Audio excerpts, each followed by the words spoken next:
This video is sponsored by SBO. இந்த SBO digital marketing நிறுவனம் உங்களுக்கு ஒரு அரிய வாய்ப்பை தராங்க. உங்ககிட்ட மொபைல் இருந்தால் போதும், ஃபேஸ்புக், இன்ஸ்டாகிராம், வாட்ஸ்அப் போன்ற சோஷியல் மீடியாக்கள் மூலமாக பகுதி நேரமாக வீட்டிலிருந்தபடி சம்பாதிக்கும் அரிய வாய்ப்பினை இந்த நிறுவனம் தராங்க. மேலும் தகவல்களுக்கு வாட்ஸ்அப் நம்பரை டிஸ்கிரிப்ஷனில் டேக் பண்ணுறேன், பார்த்து பயனடைங்க.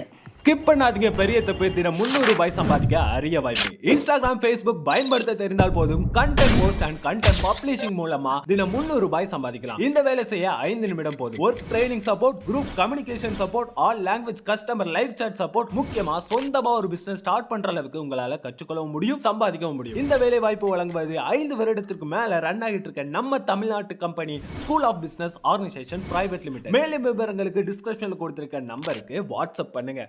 அருள் தரும் ஆலயங்கள் வரிசையில் இன்னைக்கு நம்ம பார்க்க போகிற ஆலயம் தமிழ்நாட்டில் வேலூரில் அமைந்துள்ள ஜலகண்டேஸ்வரர் ஆலயத்தை பற்றி பார்க்க போகிறோங்க. தெற்கு நோக்கியுள்ள 7 நிலைகளை கொண்ட ராஜகோபுரம் அமைந்துள்ளது. அந்த கோபுரம் பிரம்மாண்டமாகவும் பிரமாதமாகவும் அமைந்துள்ளது. அதன் கம்பீரத்தை ரசித்து கொண்டே உள்ளே நுழைந்தால் வலது புறத்தில் குளமும் இடது புறத்தில் கல்யாண மண்டபமும் உள்ளது.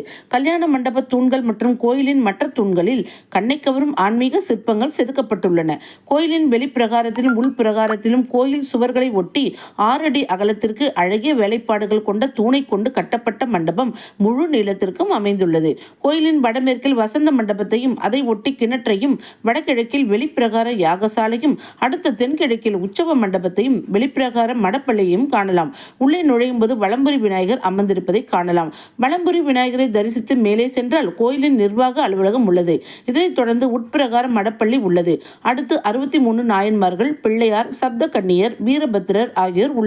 2 பிரகாரங்களை வலம் வந்து 3ஆம் பிரகாரமான மகாதேவர் சன்னதிக்கு நுழையும் பொழுது நடராஜர் சன்னதி உள்ளது. நடராஜர் சன்னதியிலிருந்து விரிஞ்சிபுரம், அருள்மிகு வழித்துணைநாதர், மார்கபந்தேஸ்வரர் கோயில் வளாகம், அருள் தரும் மரகதவள்ளி அம்மையார் சன்னதிக்கும் இடையே சுரங்கப்பாதை உள்ளதாக செவி வழி செய்தி ஒன்று உள்ளது. சோமாஸ்கந்தர், வள்ளி, தேவசேனா உற்சவ மூர்த்திகளை கண்டு தரிசித்து மேலும் சென்றால் மிக கம்பீரமாகவும் நெடிதுயர்ந்தும் துவார பாலகர்கள் நின்று திருக்கோலத்தை காணலாம். இவர்களை கடந்தால் ஜலகண்டேஸ்வரர் லிங்க திருமேனியாக இருப்பதை காணலாம்.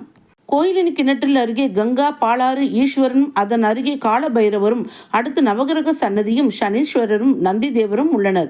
அடுத்து கொடி மண்டபமும் உள்ளது. தொடர்ந்து விநாயகர், வெங்கடேச பெருமாள், வள்ளி தேவசேனாவுடன் சுப்பிரமணியர், மாதேஸ்வரி, வைஷ்ணவி, துர்கை, லக்ஷ்மி, சரஸ்வதி, காலபைரவர், சனீஸ்வரர், 63 நாயன்மார்கள், நடராஜர், சிவகாமி, அப்பர், சுந்தரர், மாணிக்கவாசகர், பிரம்மா, விஷ்ணு, ஸ்ரீதேவி, பூதேவி, கோஷ்டத்தில் விநாயகர், தட்சிணாமூர்த்தி, மகாவிஷ்ணு, லிங்கோத்பவர் ஆகியோர் உள்ளனர்.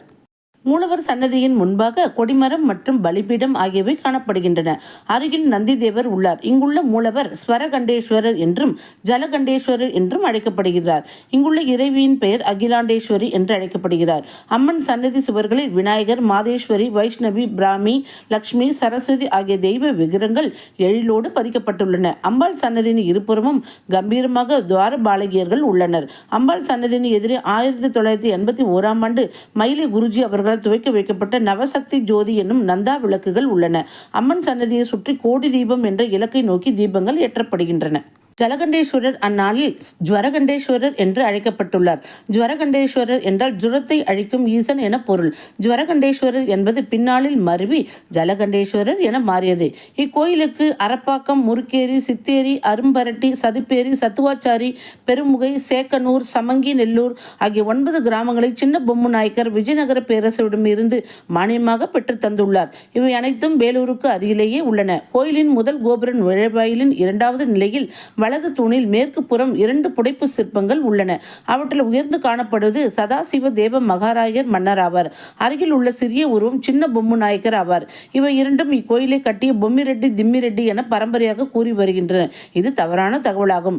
இக்கோயிலின் உட்பகுதியும் உட்சுவருடன் கூடிய உள்கோட்டை பகுதியும் வென்று மண் கொண்ட சம்புவராயர் காலத்தில் கட்டப்பட்டதாக அறிஞர்கள் கருதுகின்றனர். பின்பு விஜயநகர பேரரசன சதாசிவ தேவ மகாராயரால் திருக்கோயில் மதில் சுவர்கள், ராஜகோபுரம், கல்யாண மண்டபம் முதலான விரிவு பணிகள் மேற்கொள்ளப்பட்டு நிறைவேற்றப்பட்டதாக அறிகிறோம். இத்திருப்பணி நடக்கும் சமயத்தில் சின்ன பொம்மு நாயக்கர் என்னும் பெயருடைய தளபதி அவற்றை மேற்பார்வை செய்து வந்துள்ளார்.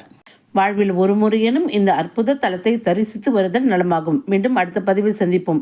இது பக்தி பீட்ஸ் வித் மீ. இந்த சேனல் உங்களுக்கு பிடிச்சிருந்தா லைக் பண்ணுங்க, ஷேர் பண்ணுங்க, சப்ஸ்கிரைப் பண்ணுங்க. நன்றி, வணக்கம்.